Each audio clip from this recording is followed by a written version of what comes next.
Mes parents m'ont toujours appelé la stupide, tandis que ma sœur a obtenu une bourse complète pour Harvard. Le jour de sa remise de diplôme, papa a annoncé qu'elle hériterait de tout, une Tesla flambant neuve et un manoir de 13 millions de dollars.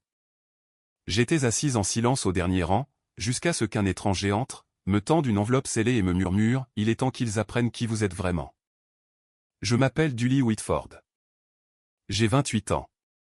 Pendant 20 ans, mes parents m'ont appelé la lente, tandis que ma sœur Miranda collectionnait les diplômes de Harvard et les promesses d'héritage.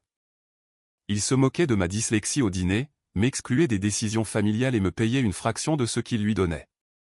Mais le jour de la remise de diplôme de Miranda à l'Hôtel Plaza, devant 350 invités, un inconnu m'a tendu une enveloppe qui allait exposer tous les mensonges que mes parents avaient racontés à mon sujet. Ce qu'ils ne savaient pas, c'est que grand-mère avait tout observé. Elle a tout vu. Et elle m'a laissé quelque chose qui allait bouleverser tout l'empire Whitford. Les Whitford étaient de la vieille fortune de Manhattan, le genre de famille dont le nom apparaissait sur les ailes des hôpitaux et les plaques des musées. Mon père, Gerald Whitford, dirigeait Whitford Property, un empire immobilier commercial que ma grand-mère, Eleanor, avait bâti à partir d'un seul bureau à Brooklyn en 1965. En 2024, la société était évaluée à 92 millions de dollars. Je suis né avec une dyslexie, diagnostiquée à 7 ans. Les lettres sur les pages nageaient et se réorganisaient, transformant de simples phrases en énigmes que je mettais 3 fois plus de temps à résoudre que les autres enfants. La réponse de mes parents n'a pas été le soutien, mais la honte. Quand j'avais 12 ans, ils ont engagé des tuteurs pour Miranda, des leçons de violon à Juillard, des cours d'immersion en français, une préparation au SAT avec un diplômé de Princeton qui facturait $400 de l'heure. Quand j'ai demandé de l'aide pour ma lecture, ma mère, Priscilla, a simplement soupiré. Dully, nous avons déjà tant dépensé pour des spécialistes. À un moment donné, nous devons accepter que certains enfants ne sont tout simplement pas faits pour les études. J'avais 12 ans. Je l'ai cru. Alors, j'ai appris à m'adapter par moi-même. Les livres audio sont devenus ma bouée de sauvetage. J'ai développé un système de notes visuelles, de diagrammes et d'organigrammes qui m'aidait à traiter l'information d'une manière que la lecture traditionnelle ne pouvait pas. Et chaque dimanche après-midi, je prenais le train pour l'appartement de ma grand-mère Eleanor dans l'Upper West Side, où elle s'asseyait avec moi pendant des heures, expliquant des concepts à travers des histoires au lieu de manuels. Dully, m'a-t-elle dit un jour, sa main usée couvrant la mienne, tu lis plus lentement que la plupart des gens, mais tu vois des choses que les autres manquent. Ce n'est pas un handicap, ma chérie. C'est une autre forme de vision. Je n'ai pas complètement compris ce qu'elle voulait dire à l'époque. Je finirais par le faire, mais je devais d'abord survivre à 19 autres années en tant que secret embarrassant de la famille Whitford. Noël 2018. 20 parents réunis autour de la table en acajou dans la maison de ville de mes parents dans l'Upper East Side. Des lustres en cristal. Un dîner traiteur. La performance annuelle de la perfection de la famille Whitford. Mon père se tenait au bout de la table, un verre de vin levé. J'aimerais faire une annonce, a-t-il dit, sa voix portant cette autorité de salle de conseil qu'il portait comme une seconde peau. Miranda a été acceptée à la faculté de droit de Harvard. Bourse complète. Applaudissements. Acclamations. Miranda a rougi avec une modestie bien rodée.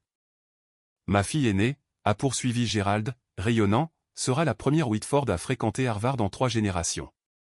Elle va porter cette famille et cette entreprise vers des sommets extraordinaires. Plus d'applaudissements. Oncle Richard a tapé sur l'épaule de Miranda. Tante Catherine a tamponné ses yeux avec une serviette. Puis le regard de mon père a dérivé le long de la table. Quant à moi, Dully, il a marqué une pause. La chaleur de sa voix s'est évaporée. Eh bien, Dully est également ici. Quelques parents ont gloussé. Des rires doux et inconfortables. Le genre de rire que les gens font quand ils ne savent pas quoi faire d'autre. Miranda ne m'a pas défendu. Elle a ri avec eux. J'ai fixé mon assiette. L'agneau rôti s'est brouillé à travers les larmes que je refusais de laisser couler. Sous la table, une main a trouvé la mienne. Des doigts fins, une peau de papier. Grand-mère Eleanor, assise en face de moi, a serré doucement. Quand j'ai levé les yeux, ses yeux contenaient quelque chose de féroce, quelque chose qui ressemblait presque à de la fureur dirigée contre son propre fils. Elle n'a rien dit. Pas à ce moment-là. Mais 3 mois plus tard, elle m'a appelé à son appartement, a dit qu'elle devait me montrer quelque chose d'important. Je ne le savais pas à l'époque, mais ce dîner de Noël, ce moment de cruauté désinvolte devant 20 témoins, avait mis quelque chose en mouvement, quelque chose qui mettrait 5 ans à exploser. Après avoir obtenu mon diplôme d'une université d'État en 2022, pas une Ivy, jamais une Ivy, j'ai postulé pour un poste chez Whitford Property. Je voulais prouver que je pouvais contribuer, que l'entreprise familiale pouvait aussi être mon chemin. Mon père a accepté de m'embaucher comme assistante administrative. Salaire, 42 000 $ par an. Le même mois, Miranda a rejoint l'entreprise en tant que conseillère juridique en chef. Son salaire, 280 000 $, plus les primes. Mon travail consistait à photocopier des documents, à réserver des salles de conférence et à aller chercher du café pour des cadres qui n'ont jamais appris mon nom. Je n'ai été invité à aucune réunion, on ne m'a jamais montré un seul contrat. Mais j'ai regardé et j'ai écouté. J'ai découvert quelque chose sur moi-même pendant ces longues heures dans la salle de photocopie. Je pouvais repérer des schémas que les autres manquaient. Quand les cadres discutaient d'affaires dans le couloir, je dessinais des diagrammes des relations entre les parties, des flux d'argent, des conflits potentiels. Une compétence que j'avais développée pour compenser mes difficultés de lecture était devenue tout autre chose. Grand-mère Eleanor m'avait appris cela. Pendant ces dimanches après-midi dans son appartement, elle étalait de vieux contrats des débuts de l'entreprise et me montrait comment les lire, non pas mot par mot, mais comme des systèmes, comme des structures. Ton père lit les contrats comme un avocat, m'a-t-elle dit une fois en 2019, juste avant que sa santé ne commence à décliner. Il cherche ce qu'il peut exploiter. Toi, tu les lis comme une architecte. Tu vois comment toutes les pièces se connectent. Le même jour, elle m'avait tendu une petite boîte en bois, en acajou, avec des charnières en laiton. Garde ça en sécurité, avait-elle dit. Ne l'ouvre pas tout de suite. Sa silhouette autrefois vigoureuse était devenue mince, ses cheveux argentés vaporeux contre le coussin de son fauteuil, mais ses yeux perçants et savants, n'avaient pas du tout faibli. Assieds-toi, du lit. Je me suis assise en face d'elle dans le salon où j'avais passé tant de dimanches après-midi. Les murs étaient couverts de photographies. Eleanor posant la première pierre de sa première propriété à Brooklyn en 1965. Eleanor serrant la main du maire Koch. Eleanor acceptant un prix des femmes d'affaires en 1987. Pas une seule photo de mon père à la barre. J'ai bâti Whitford Property à partir de rien, a-t-elle dit, sa voix portant des décennies d'acier. Un bureau, une secrétaire, 60 ans de travail. Ton père. Elle a marqué une pause, et quelque chose d'amer a vacillé sur son visage. Ton père en a hérité. Il ne l'a pas bâti. Il ne comprend pas ce que signifie créer quelque chose. Grand-mère, il juge les gens par leurs références, leurs diplômes, leur capacité à performer dans les salles de conseil. Elle s'est penchée en avant. Je juge les gens par la façon dont ils traitent ceux qui ne peuvent pas se défendre. Et toi, Julie, tu es la seule dans cette famille qui sait être gentille. Elle a pressé la boîte en bois dans mes mains. Il y a quelque chose à l'intérieur qui pourrait t'aider un jour, mais pas tout de suite. Tu n'es pas encore prête, et Gérald non plus. Sa prise s'est resserrée. Quand le moment viendra, quand il te montrera exactement qui il est, tu sauras quoi faire. Je voulais demander ce qu'elle voulait dire, ce qu'il y avait à l'intérieur, pourquoi elle m'avait choisi, mais elle a changé de sujet, a commencé à parler du temps, de son jardin, du livre qu'elle lisait. 18 mois plus tard, elle n'était plus là. Cancer du pancréas. Je lui ai tenu la main à l'hospice, seul membre de la famille à son chevet. La boîte est restée fermée dans mon placard.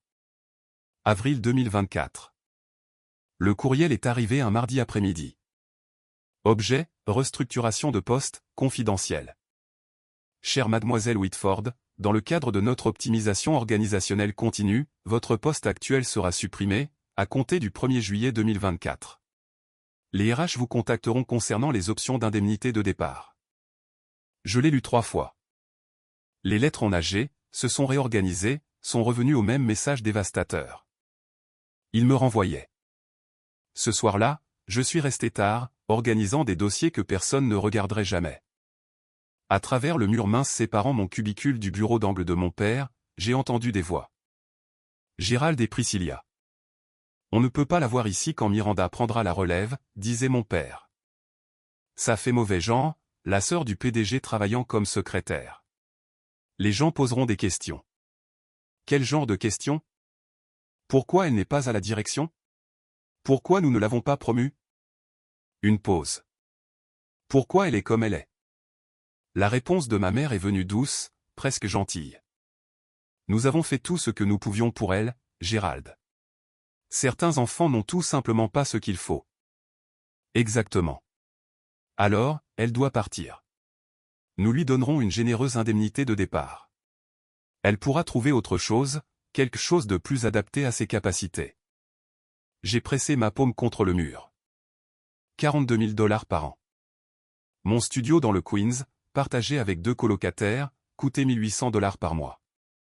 Pas d'économie, pas de filet de sécurité. Si je perdais ce travail, je serais sans abri en 2 mois.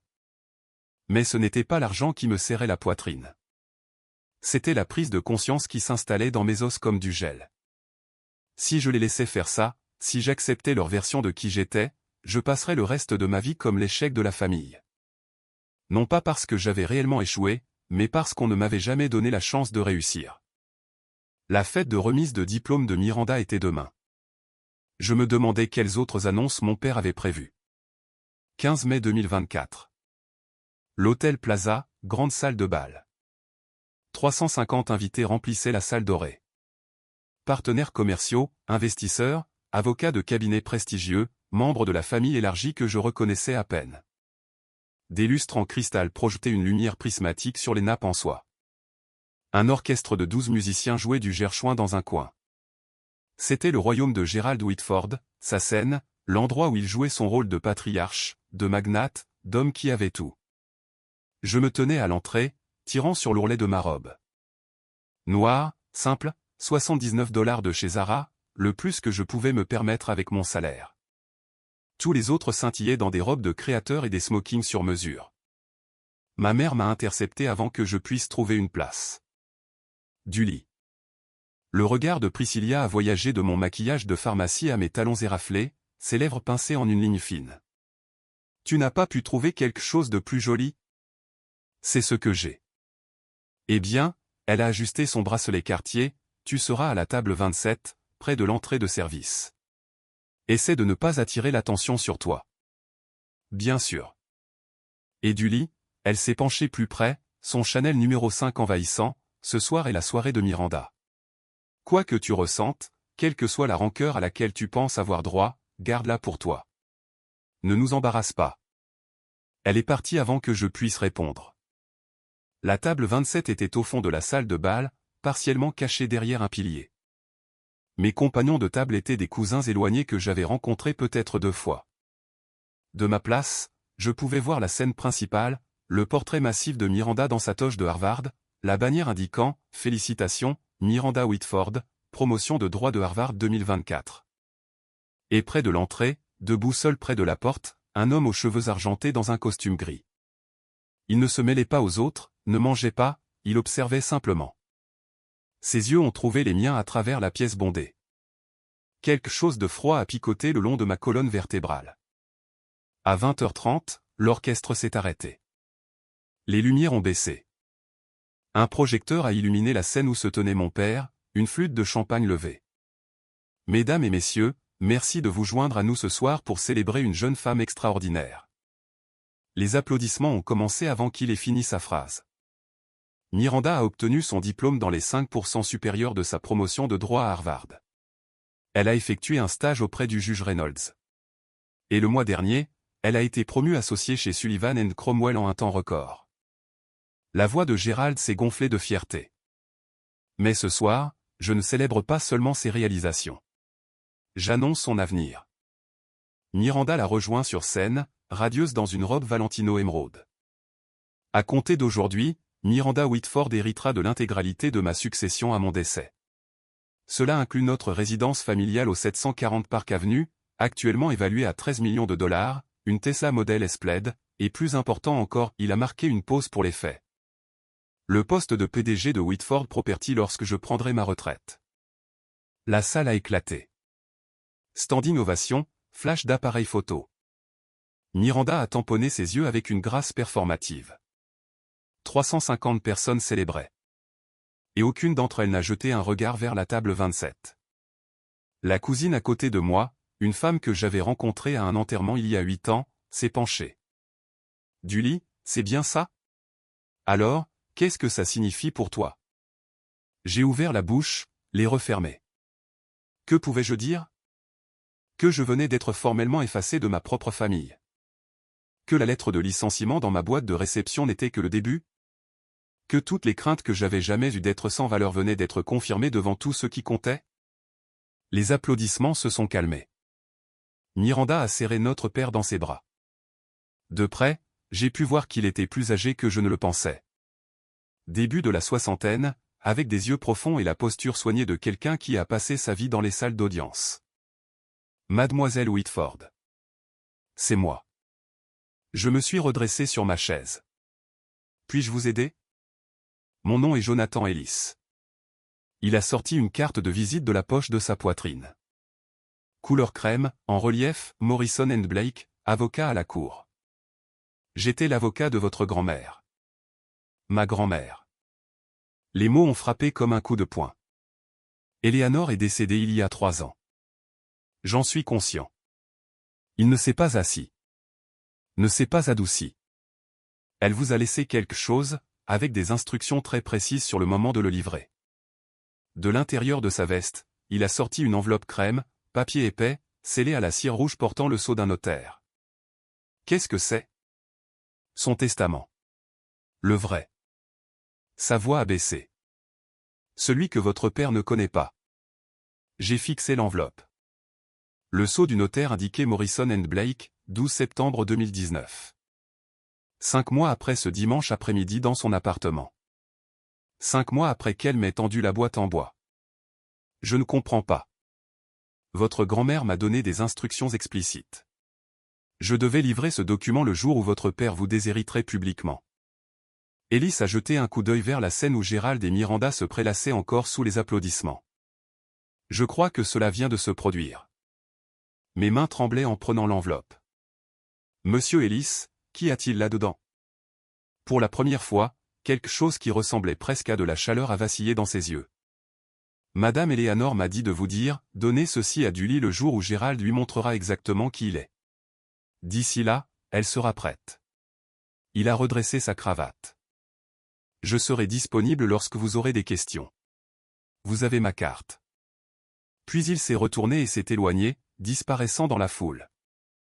Je ne pouvais plus respirer dans cette salle de bal. J'ai poussé la porte de service, j'ai trouvé un couloir vide près de la cuisine. Des néons bourdonnaient au-dessus de ma tête. Les sons de la célébration étaient étouffés en un bourdonnement lointain. Mes doigts ont tremblé en brisant le seau de cire. À l'intérieur, 3 pages de texte juridique dense, une signature notariée, une date, le 12 septembre 2019. J'ai lu lentement, attentivement. Les lettres nageaient, mais je les ai forcées à se mettre au point. Moi, Eleanor Margaret Whitford, saine d'esprit et de corps, révoque par la présente tous les documents testamentaires antérieurs, et déclare que ceci est mon dernier testament et mes dernières volontés. Mes yeux se sont arrêtés sur un paragraphe vers le milieu. À ma petite fille, Dully Ann Whitford, je lègue 51% de mes parts dans Whitford Property LLC, actuellement évaluées à environ 47 millions de dollars, ainsi que tous les droits de vote y afférents. Je l'ai lu encore et encore. 51%. Le contrôle majoritaire. Le testament continuait, ce legs est fait en pleine connaissance du traitement que mon fils Gérald inflige à Dully. Elle a été exclue, diminuée et privée d'opportunités. Non pas par manque de capacité, mais par manque de soutien. Dully n'est pas lente. Dully a été abandonnée. Et je ne permettrai pas que les préjugés de son père se poursuivent après ma mort. Un sanglot s'est coincé dans ma gorge. Grand-mère avait vu. Elle avait tout vu. Condition, pour activer ce legs, Dully doit officiellement demander une réunion d'urgence du conseil d'administration dans les 72 heures suivant la réception de ce document. Le non-respect de ce délai rendra ce testament nul et non avenu, et tous les biens seront transférés conformément à mon testament de 2015. 72 heures. La date limite tomberait à 20h30 le 18 mai. Je me suis appuyé contre le mur froid, le document serré contre ma poitrine. Ma grand-mère m'avait donné une arme. Maintenant, je devais décider si j'étais assez courageuse pour l'utiliser. Jonathan et Ellis attendaient près du vestiaire quand je suis sorti. Vous l'avez lu. La clause des 72 heures. Ma voix s'est brisée. Pourquoi aurait-elle mis ça? Votre grand-mère vous connaissait, mademoiselle Whitford. Il m'a tendu une deuxième carte. Celle-ci avec un numéro de portable personnel écrit à la main au dos. Elle savait que si elle vous donnait un temps illimité, vous pourriez vous convaincre de ne pas agir. La date limite n'est pas une punition. C'est une permission. La permission d'arrêter d'attendre que votre famille change d'avis sur vous. De prendre ce qui vous revient de droit. Il a regardé sa montre. La date limite est le 18 mai à 20h30. 3 jours. Si vous voulez procéder, vous devrez soumettre une demande formelle de réunion d'urgence du conseil d'administration. Je peux vous aider à la rédiger. À travers les portes de la salle de bal, je pouvais voir mon père toujours sur scène, posant pour des photos avec Miranda. Ma mère circulait parmi les invités, acceptant les félicitations comme si elle les avait méritées elle-même. Si je faisais cela, si j'invoquais le testament, je détruirais toutes les relations qu'il me restait. Mes parents ne me pardonneraient jamais. Miranda verrait cela comme une trahison. Mais si je restais silencieuse, j'accepterais leur verdict. Je deviendrais exactement ce qu'ils avaient toujours dit que j'étais. L'échec, la lente, la fille qui ne comptait pas. Mademoiselle Whitford. La voix d'Ellis a traversé ma spirale. Votre grand-mère croyait en vous. Elle a passé les 3 dernières années de sa vie à préparer ce moment. La question est, croyez-vous en vous? J'ai regardé le testament dans mes mains, la signature élégante de la femme qui m'avait tenu la main sous les tables de Noël et m'avait appris à lire les contrats comme de l'architecture. Je vous appellerai demain, ai-je dit. Nous demandons cette réunion du conseil. Ellis s'est permis un petit sourire. Elle a dit que vous le feriez. Je vais m'arrêter ici un instant. Si vous avez déjà été sous-estimé par les personnes qui étaient censées croire en vous, si vous savez ce que c'est que d'être rejeté, je veux que vous commentiez le mot assez et ci-dessous. Faites-moi savoir que je ne suis pas seul dans cette situation. Et si vous voulez voir ce qui s'est passé quand je suis entré dans cette salle de conseil, continuez à regarder car nous ne faisons que commencer. Maintenant, retour à l'histoire. Cette nuit-là, de retour dans mon appartement exigu du Queens, j'ai finalement ouvert la boîte en bois. Mes colocataires dormaient. La seule lumière venait du lampadaire devant ma fenêtre, projetant des rayures oranges sur mon lit, où j'étais assise en tailleur, la boîte en acajou sur mes genoux. Les charnières en laiton ont grincé lorsque j'ai soulevé le couvercle. À l'intérieur, une lettre manuscrite sur le papier à lettres personnelles d'Eleanor, un document décoloré avec un cachet de 1965, et une clé USB, élégante et moderne, clairement ajoutée beaucoup plus tard. J'ai d'abord attrapé la lettre. Ma très chère Julie, si tu lis ceci, alors Jonathan a fait son travail, et ton père a fait exactement ce que je craignais qu'il fasse. Je suis désolé de ne pas avoir pu te protéger de mon vivant, mais je peux te protéger maintenant. Le document ci-joint est l'approbation du conseil. La clé USB contient autre chose. Quelque chose que ton père espérait que j'avais oublié. En 2018, Gérald a proposé une résolution pour réduire mes droits de vote de 51% à 10%. Sa raison déclarée, j'étais trop vieille pour comprendre les affaires modernes. La vraie raison, il voulait le contrôle, et j'étais sur son chemin. Le conseil a rejeté sa proposition par 2 voix. J'étais l'une de ces voix. Je n'ai jamais oublié ce qu'il a essayé de faire. Et je ne lui ai jamais pardonné la façon dont il t'a traité pour le justifier, comme si te diminuer prouvait d'une manière ou d'une autre que j'étais inapte. Utilise ceci sagement, Julie. Pas pour la vengeance, pour la justice. Tout mon amour, grand-mère Eleanor. J'ai branché la clé USB sur mon ordinateur portable. Le fichier était intitulé au procès-verbal de la réunion du Conseil, mars 2018.pdf. La tentative de mon père de dépouiller sa propre mère de son pouvoir. Preuve documentée et horodatée. 16 mai, 9h. Margaret Coleman a répondu à la 2e sonnerie. Julie Whitford. Sa voix portait le râle de quelqu'un qui avait fumé pendant des décennies et ri encore plus longtemps. Je me demandais quand vous alliez appeler. Vous savez qui je suis. Ma chérie, votre grand-mère et moi avons bâti la moitié de Brooklyn ensemble dans les années 70. Elle parlait constamment de vous. Une pause. Elle m'a aussi parlé du testament il y a 3 ans, juste avant de mourir. J'ai serré mon téléphone plus fort. Alors vous savez ce que je suis sur le point de faire. Je sais ce que vous envisagez de faire. Il y a une différence. Le ton de Margaret a changé. Plus vif maintenant, plus professionnel. Vous voulez demander une réunion d'urgence du conseil d'administration. Cela nécessite que 3 membres du conseil signent la pétition. J'en suis une. Il vous en faudra 2 de plus. Pouvez-vous m'aider à les trouver? Je peux faire mieux que ça. J'ai entendu des papiers être remués en arrière-plan. Gerald Whitford n'est pas aussi populaire qu'il le pense. Son style de gestion est, disons, autocratique. Au moins 4 membres du conseil ont exprimé des préoccupations en privé. Ils ont juste besoin que quelqu'un fasse le premier pas. L'espoir a jailli dans ma poitrine. Qui? Richard Holloway. Suzanne Park. Elle s'est corrigée. Suzanne Parker. Ils ont tous les deux subi les foudres de Gerald en séance à huis clos. Je vais passer quelques appels. Une autre pause. Julie, je veux que vous compreniez quelque chose. Ça ne va pas être agréable. Votre père se battra. Votre sœur se battra. Ils diront des choses terribles. Ils disent des choses terribles depuis toute ma vie. Au moins maintenant, je peux répondre. Margaret Harry, un son chaud et authentique. Eleanor a toujours dit que vous aviez de l'acier sous tout ce calme. Je commence à voir ce qu'elle voulait dire.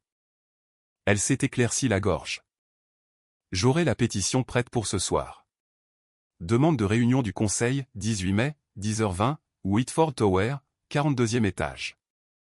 Merci, Margaret. Ne me remerciez pas encore.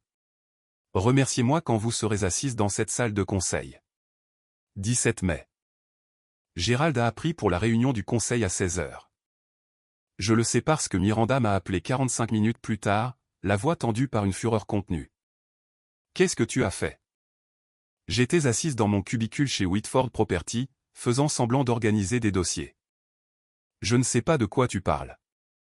Papa vient de recevoir un avis du secrétaire du conseil. Réunion d'urgence demain. Demandée par Margaret Coleman et 2 autres directeurs. Une pause, tranchante comme du verre brisé. Margaret Coleman n'a rien demandé depuis 15 ans. Qu'est-ce que tu as fait? Peut-être qu'elle a des inquiétudes concernant la gestion de l'entreprise. Ne joue pas avec moi, Julie. Le sang-froid de Miranda s'est fissuré.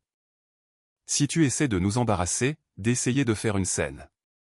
Je fais juste mon travail, Miranda. Comme toujours. Elle a raccroché sans dire au revoir. 20 minutes plus tard, Gerald est passé en trombe devant mon cubicule en direction de son bureau. Il ne m'a pas regardé, n'a pas reconnu mon existence, a juste claqué sa porte assez fort pour faire trembler les fenêtres. À travers le mur, je l'ai entendu au téléphone. Perte de temps ridicule. Margaret devient probablement sénile. Nous répondrons à ses préoccupations et nous passerons à autre chose. Non, je ne suis pas inquiet. Julie? Mon Dieu, Miranda. Elle peut à peine lire une feuille de calcul.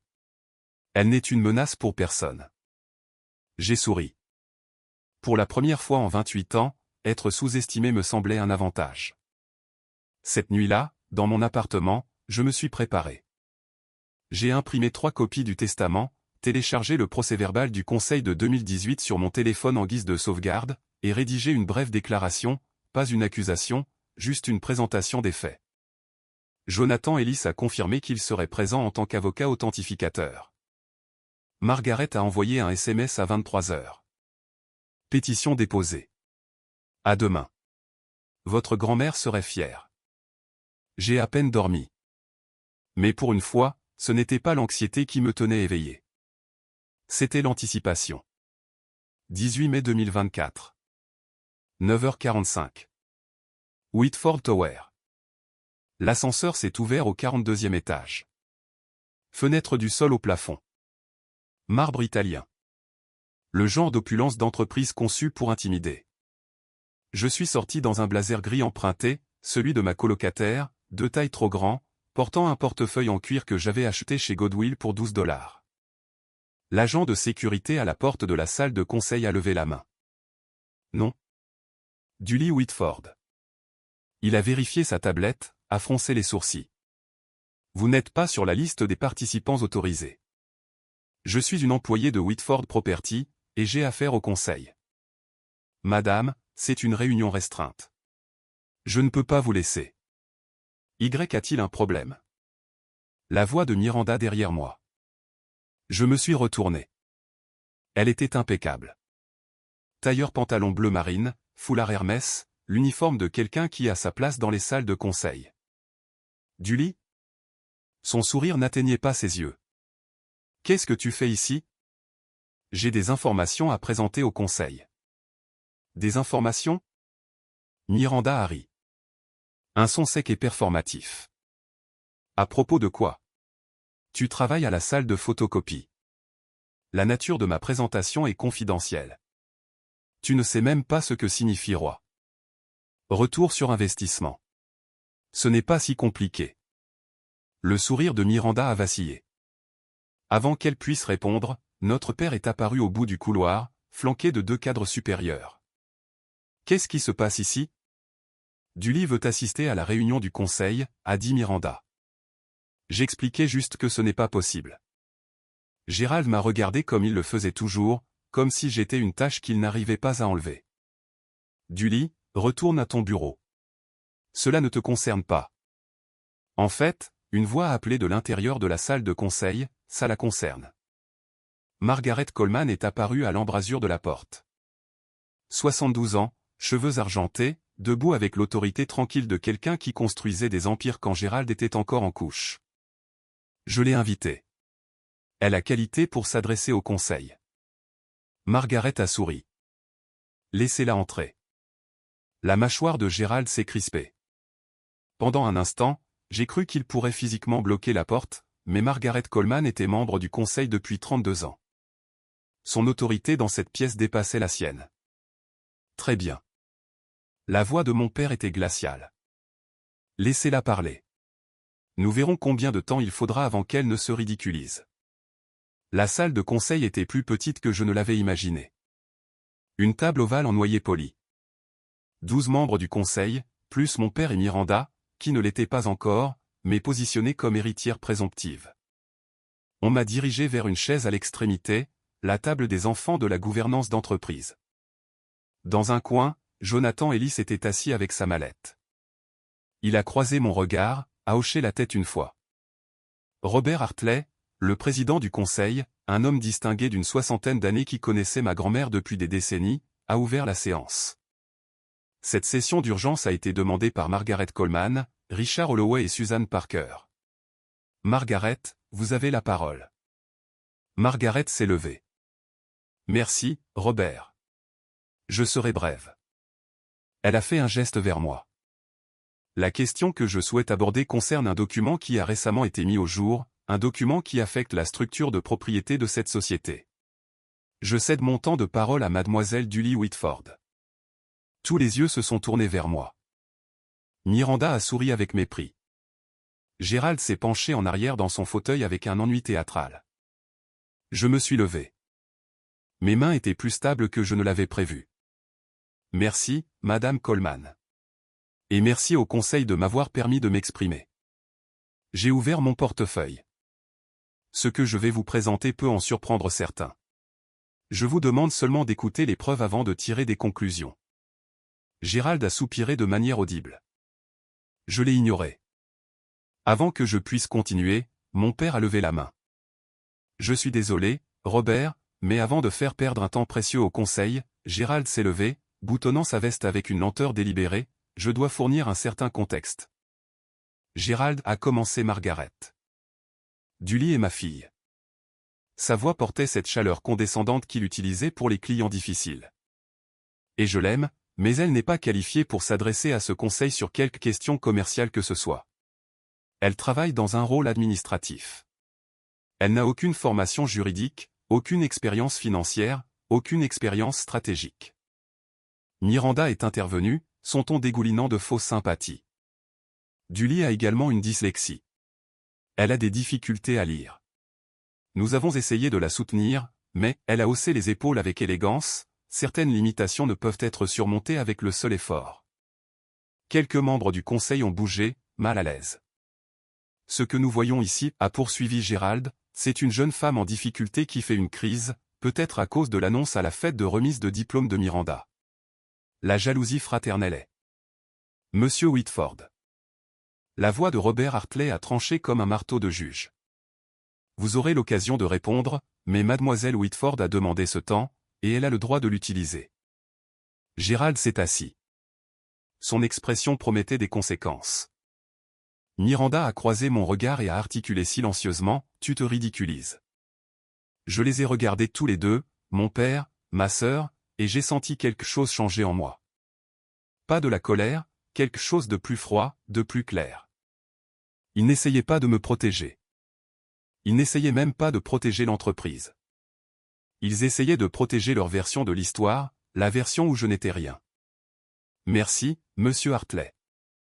J'ai sorti le document de mon portefeuille. Je ne discuterai pas de ma capacité de lecture aujourd'hui. Je discuterai de ceci. J'ai brandi le testament.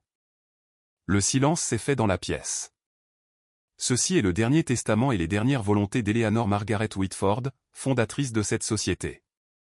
Notarié le 12 septembre 2019. Le visage de Gérald a perdu ses couleurs. C'est impossible. La voix de Gérald est sortie étranglée. Le testament de ma mère a été exécuté en 2015. J'en ai une copie. Vous avez une copie de son testament précédent. J'ai gardé ma voix égale. Clinique. En vertu de la loi sur les successions, les pouvoirs et les fiducies de New York, un testament valide ultérieur révoque automatiquement tous les documents testamentaires antérieurs. Ce testament, je l'ai posé sur la table, a été exécuté 4 ans après celui que vous possédez. J'ai fait glisser le document vers Robert Hartley. Monsieur. J'ai fait un geste vers Jonathan, qui s'est levé de son coin. Voudriez-vous s'il vous plaît confirmer l'authenticité de ce document? Jonathan s'est approché de la table. Je suis Jonathan Ellis, associé chez Morrison & Blake. J'ai été l'avocat personnel d'Eleanor Whitford de 2008 jusqu'à sa mort en 2021. Je peux confirmer que ce testament a été exécuté en ma présence le 12 septembre 2019. Il a été attesté par 2 notaires indépendants et l'original est conservé sous séquestre chez Chase Private Client. Robert Hartley a étudié le document. Ses sourcils se sont haussés. Ce testament lègue 51% des parts de Whitford Propertia. Il a levé les yeux vers moi. À vous, mademoiselle Whitford. Des murmures ont parcouru la table. C'est un faux, a dit Miranda, mais sa voix avait perdu son assurance. Ce n'est pas le cas. La réponse de Jonathan a été immédiate. Et je vous conseillerais de ne pas porter d'accusation de fraude sans preuve, mademoiselle Whitford. La réputation de Morrison & Blake parle d'elle-même. Gérald a frappé la table de la paume. C'est absurde. Ma mère était malade. Elle était manipulée. Manipulée? J'ai sorti mon téléphone. Peut-être aimeriez-vous expliquer ceci alors. J'ai lancé la lecture de l'audio de la réunion du Conseil de 2018. La voix de mon père a rempli la pièce. Eleanor a 81 ans. Elle ne comprend pas les affaires modernes. Je propose de réduire ses droits de vote à 10%. L'enregistrement a pris fin. Le silence qui a suivi était absolu. Cet enregistrement. Le visage de Gérald était devenu d'un violet marbré. C'était une discussion privée du conseil, à laquelle Eleanor a assisté. J'ai gardé ma voix stable. Elle l'a enregistré, comme c'était son droit en tant qu'actionnaire. Robert Hartley a posé le testament. Son expression était passée de neutre à quelque chose de plus dur. Mademoiselle Whitford, voudriez-vous lire le passage pertinent à voix haute? Pour le procès-verbal. J'ai hoché la tête, j'ai pris une profonde inspiration. À ma petite fille, Julianne Whitford, je lègue 51% de mes parts dans Whitford Property LLC, ainsi que tous les droits de vote y afférents. J'ai marqué une pause, laissant les mots s'installer. Ce legs est fait en pleine connaissance du traitement que mon fils Gérald inflige à Julie. Elle a été exclue, diminuée et privée d'opportunités, non pas par manque de capacité, mais par manque de soutien. Miranda a émis un son d'étouffement. Dully n'est pas lente.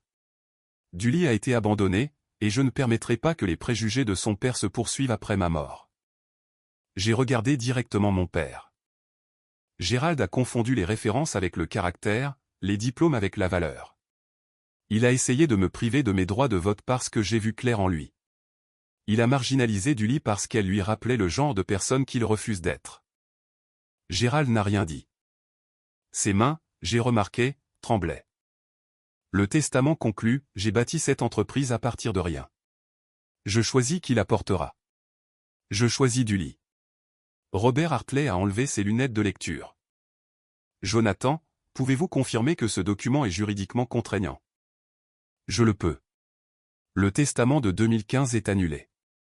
À compter de ce moment, Dully Whitford est l'actionnaire majoritaire de Whitford Property. Margaret Coleman a souri doucement. Richard Holloway et Susan Parker ont échangé des regards, et pour la première fois de ma vie, j'ai vu mon père me regarder avec autre chose que du mépris. C'était de la peur. Cela ne prouve rien, a dit Miranda. Mais sa voix était devenue cassante. Même si le testament est valide, ce que nous contesterons, Dully n'a aucune expérience des affaires. Elle ne peut pas diriger une entreprise. Je ne demande pas à diriger l'entreprise. Je me suis adressé à l'ensemble du conseil maintenant. Je vous demande d'examiner les faits. J'ai sorti le procès-verbal du conseil de 2018 de mon portefeuille. 14 mars 2018. Gérald Whitford a proposé la résolution 2018-07 pour réduire les parts de vote d'Eleanor Whitford de 51% à 10%. Sa justification déclarée. J'ai trouvé le passage, la fondatrice n'est plus capable de comprendre les opérations commerciales modernes. C'était sorti de son contexte, a dit Gérald. La résolution a échoué par 2 voix. Le vote d'Eleanor est celui de Margaret Coleman. J'ai regardé Margaret. Est-ce que je l'ai interrompue. Preuve que ma grand-mère ne souffrait pas d'une capacité diminuée lorsqu'elle a rédigé ce testament de 2019. Elle se protégeait de son propre fils. Et elle me protégeait. Robert Hartley a regardé autour de la table. Quelqu'un d'autre a-t-il des documents contredisant ce qui a été présenté? Silence. Gérald?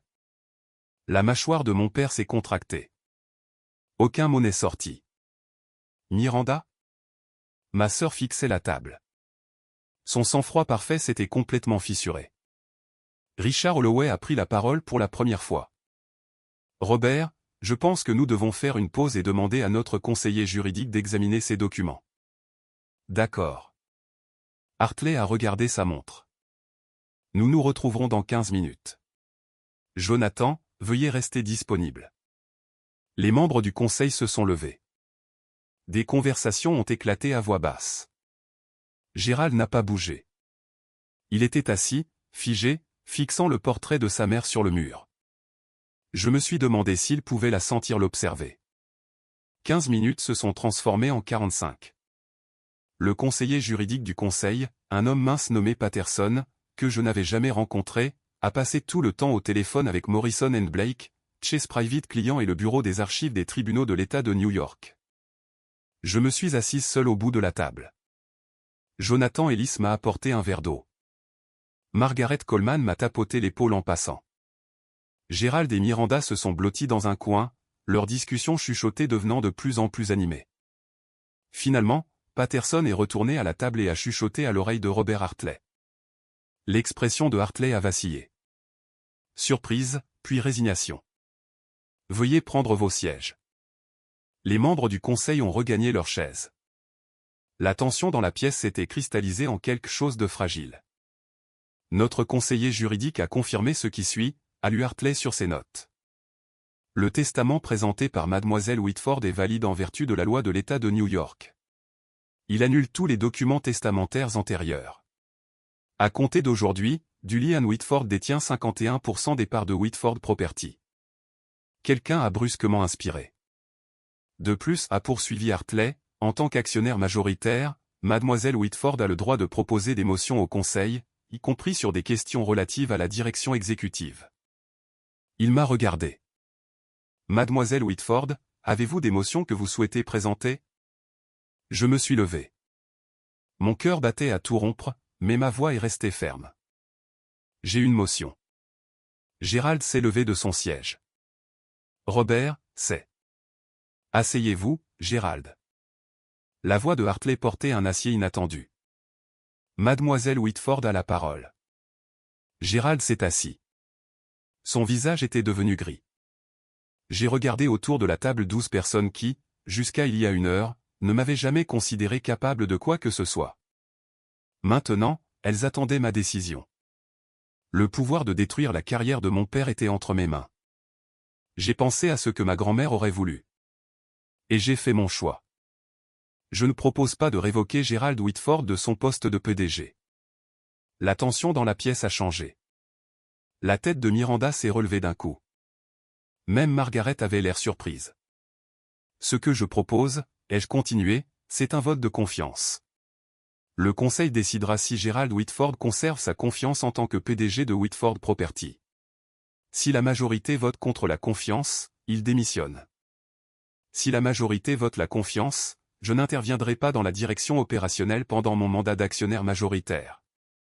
C'est absurde, Miranda s'est levée. Tu transformes ça en un spectacle, un fantasme de vengeance. Non, j'ai rencontré ses yeux. C'est de la gouvernance d'entreprise. Le même processus qui existe dans toute entreprise bien gérée. Le même processus que grand-mère Eleanor a établi dans nos statuts il y a 40 ans. J'ai marqué une pause. Si papa a la confiance du conseil, il n'a rien à craindre. Robert Hartley m'a étudié un long moment. Quelque chose comme du respect a vacillé dans son expression. Y a-t-il un second pour cette motion? Appuyé. Margaret Coleman n'a pas hésité. Alors nous voterons. Tous ceux qui expriment leur confiance en Gérald Whitford en tant que PDG, levez la main. 4 mains se sont levées. Les alliés de Gérald.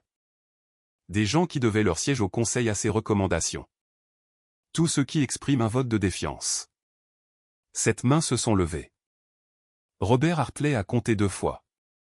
Puis il a posé son stylo. La motion est adoptée, 7 contre 4, avec une abstention. Il s'est tourné vers Gérald. Monsieur Whitford, le conseil a voté la défiance. Conformément à l'article 14.3 de nos statuts, vous avez 30 jours pour présenter votre démission. Gérald n'a rien dit. Il s'est levé, m'a regardé. M'a vraiment regardé. Pour ce qui était peut-être la première fois de ma vie.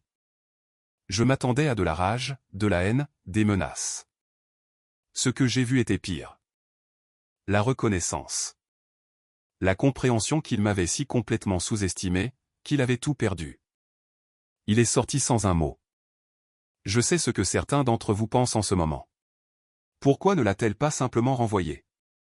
Pourquoi lui donner la chance de garder son emploi? Parce que la vengeance n'est pas la justice. Parce que détruire quelqu'un n'annule pas ce qu'il vous a fait. Et parce que ma grand-mère ne m'a pas élevé pour être cruelle, elle m'a élevé pour être juste. Si cela résonne en vous, cliquez sur j'aime, abonnez-vous, activez les notifications, car l'histoire n'est pas terminée.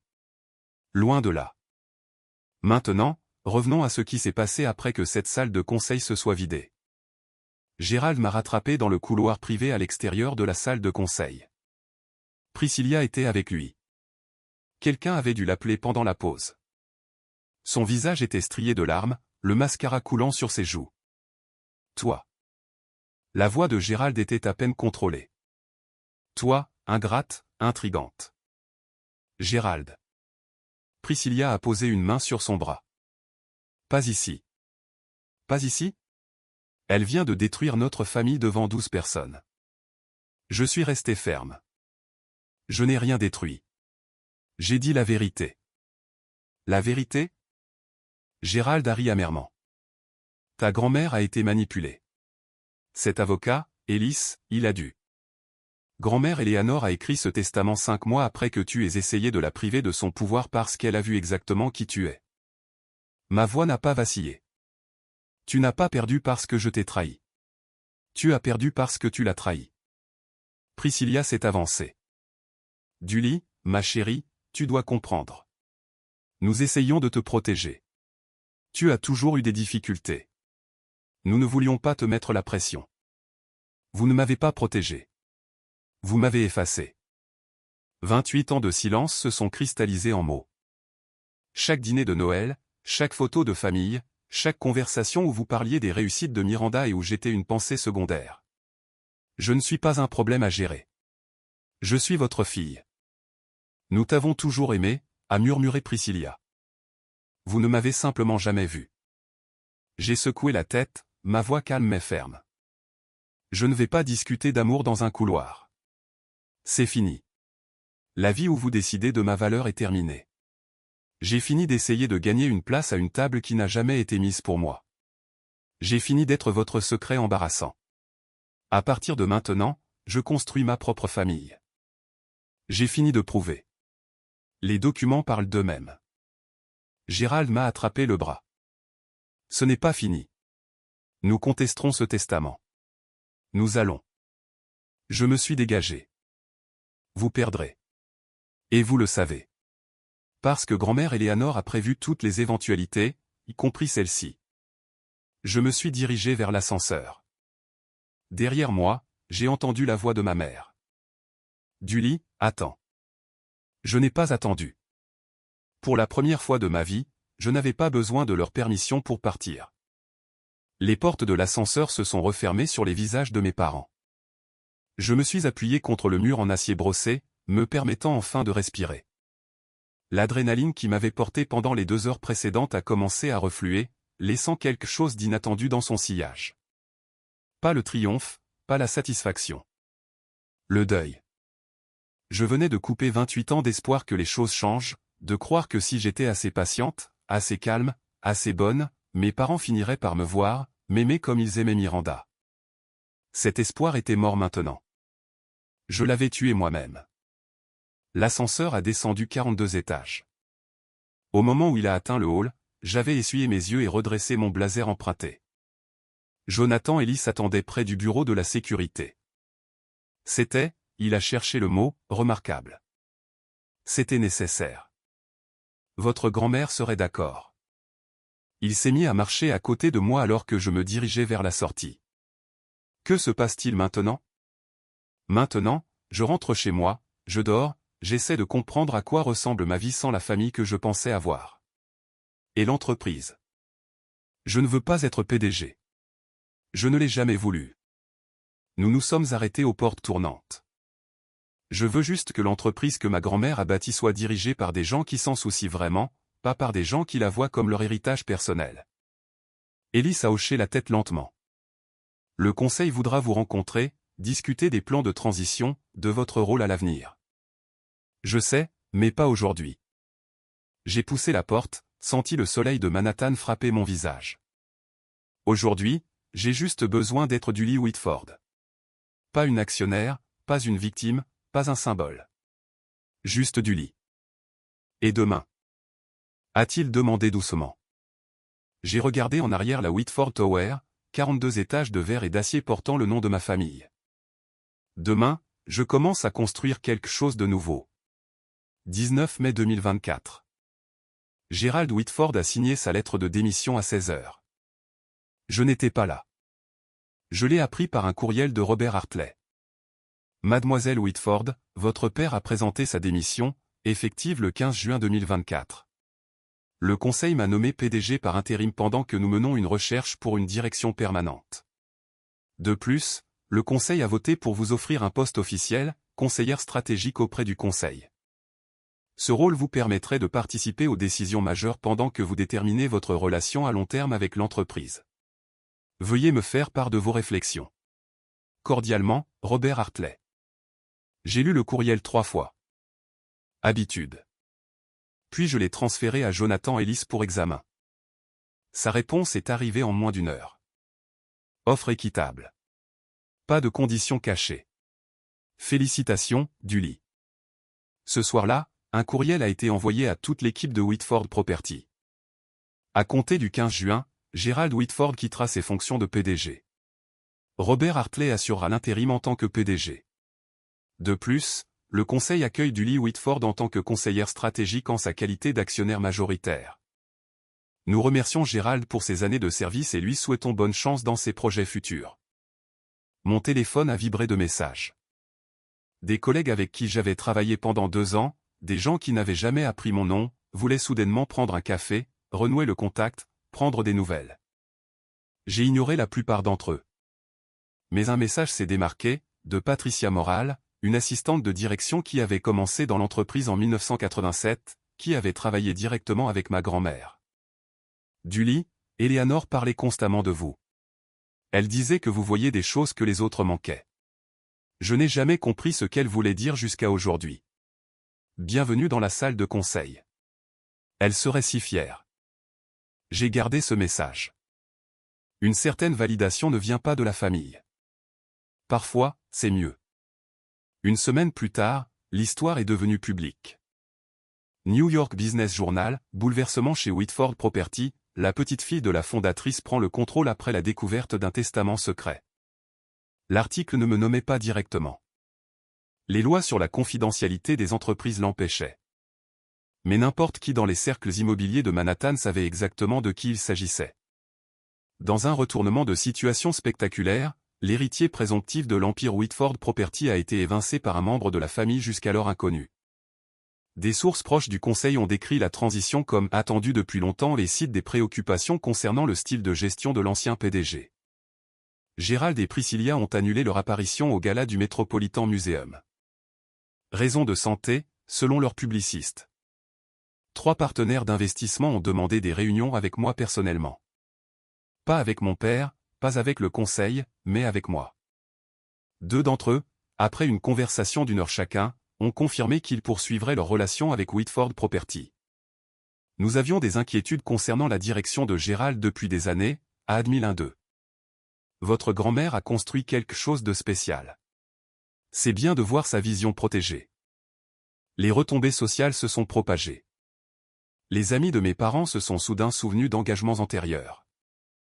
Les invitations à des événements caritatifs se sont taries.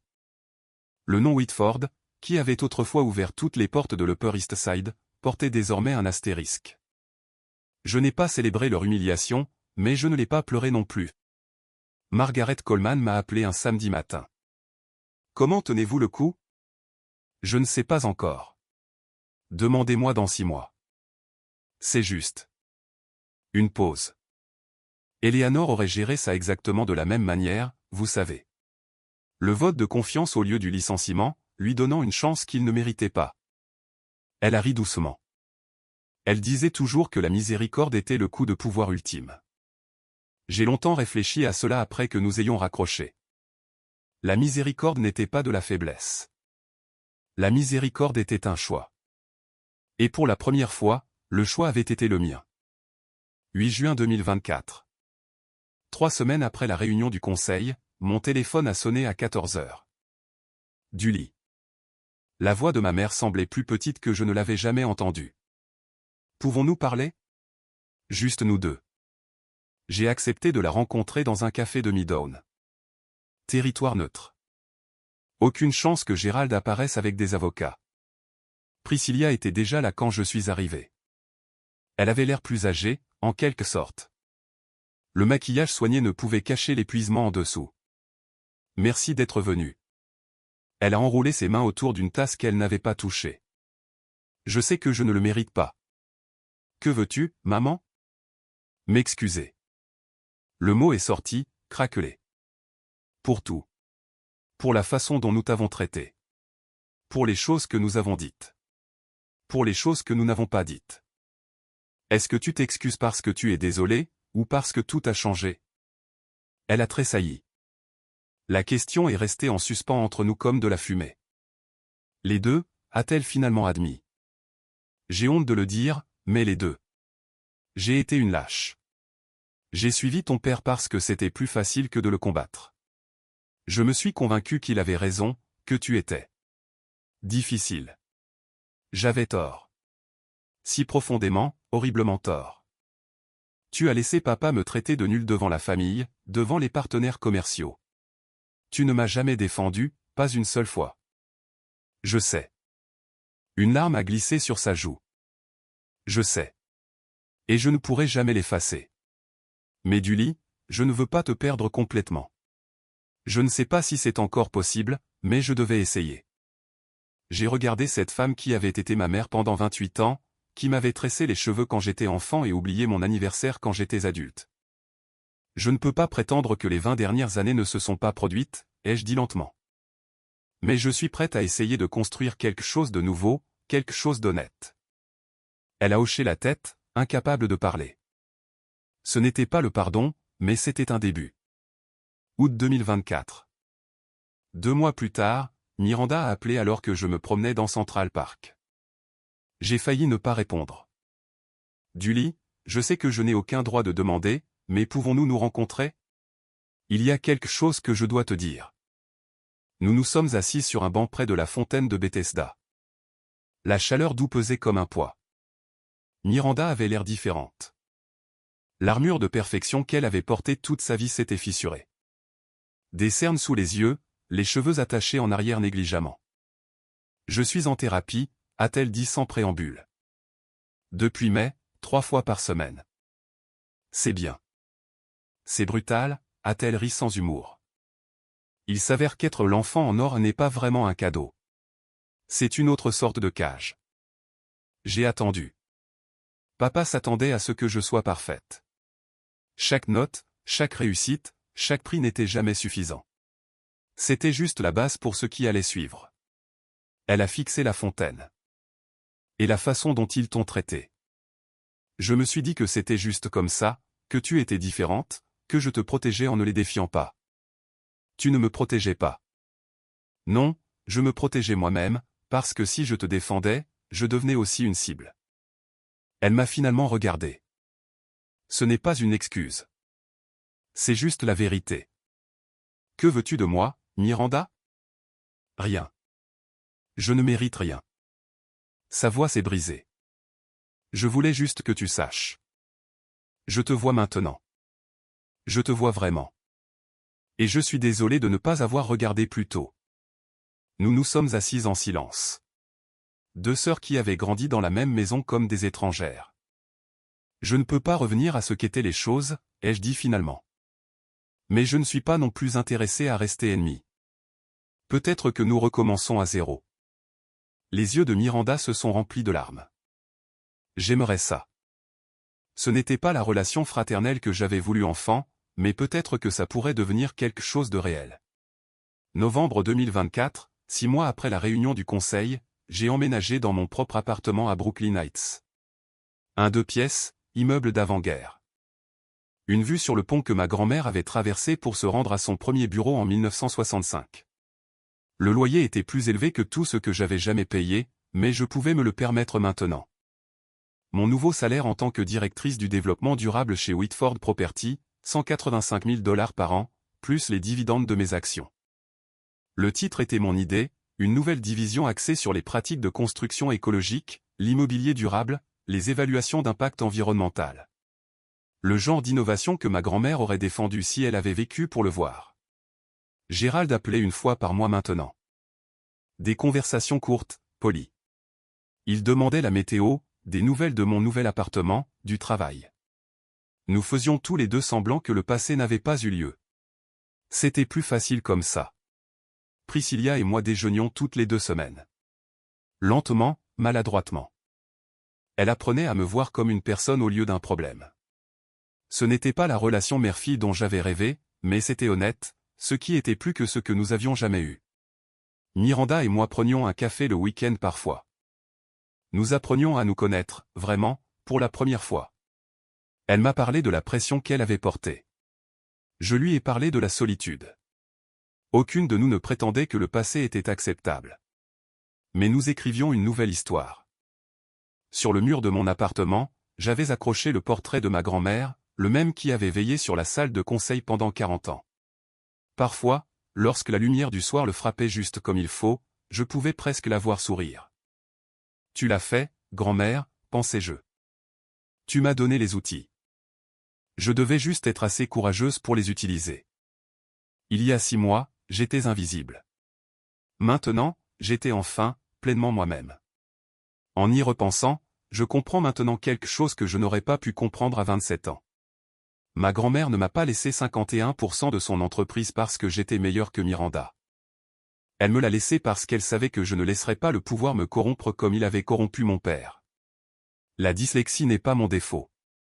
Elle fait partie de qui je suis, comme ma mémoire visuelle, ma patience, ma capacité à voir des schémas que les autres manquent. Les choses qui me rendaient lente aux yeux de mes parents étaient les mêmes choses qui m'ont fait voir la vérité quand tout le monde détournait le regard. Gérald jugeait la valeur par les références, par les diplômes, par la performance.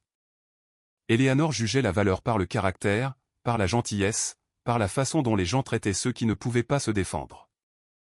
Et maintenant, enfin, je peux juger ma propre valeur. Pas par ce que mes parents disent, pas par ce que ma sœur a accompli, pas par ce qu'un étranger sur Internet pense. Par ma propre norme, ma propre mesure, ma propre vérité. Si vous regardez ceci et que vous vous reconnaissez dans mon histoire, si vous avez déjà été celui qui est négligé, celui qui est rejeté, celui dont on a dit qu'il n'arriverait jamais à rien, je veux que vous sachiez quelque chose.